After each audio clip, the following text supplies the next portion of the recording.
എന്നാൽ നമുക്ക് കഥ കേട്ടിട്ട് വന്നാലോ?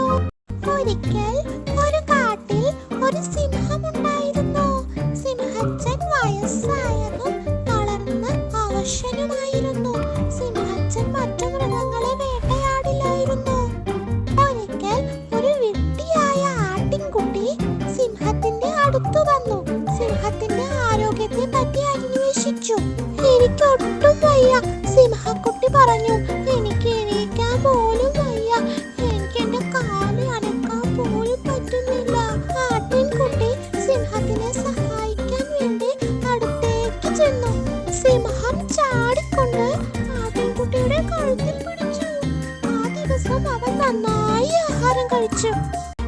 എല്ലാ ദിവസവും സിംഹം ഈ സൂത്രരീതി ചെയ്യാൻ തുടങ്ങി. ഒരു ദിവസം ഒരു ബുദ്ധിമാനായ കുറുക്കൻ വന്നു. സിംഹത്തിന്റെ അടുത്തേക്ക് വരാൻ കുറുക്കനോട് സിംഹം പറഞ്ഞു. പക്ഷേ കുറുക്കൻ പറഞ്ഞു, നിങ്ങളുടെ ഗുഹയിലേക്ക് മൃഗങ്ങളുടെ കാൽപ്പാടുകൾ പോകുന്നത് ഞാൻ കാണുന്നുണ്ട്. പക്ഷെ അവരാരും തിരിച്ചു പോകുന്നില്ല. കുറുക്കൻ തിരിഞ്ഞ് ഓടാൻ തുടങ്ങി.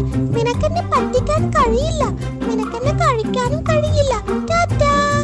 അതിനുശേഷം സിംഹത്തെ സഹായിക്കാൻ ഒരു മൃഗവും വന്നില്ല. സിംഹം വിശന്നു മരിച്ചു. കൂട്ടുകാരെ, നിങ്ങൾക്ക് ഈ കഥ ഇഷ്ടമായോ? ഈ കഥയിലെ ഗുണപാഠം എന്താണെന്ന് നിങ്ങൾക്ക് മനസ്സിലായോ? ആരെയും അമിതമായി വിശ്വസിക്കരുത്.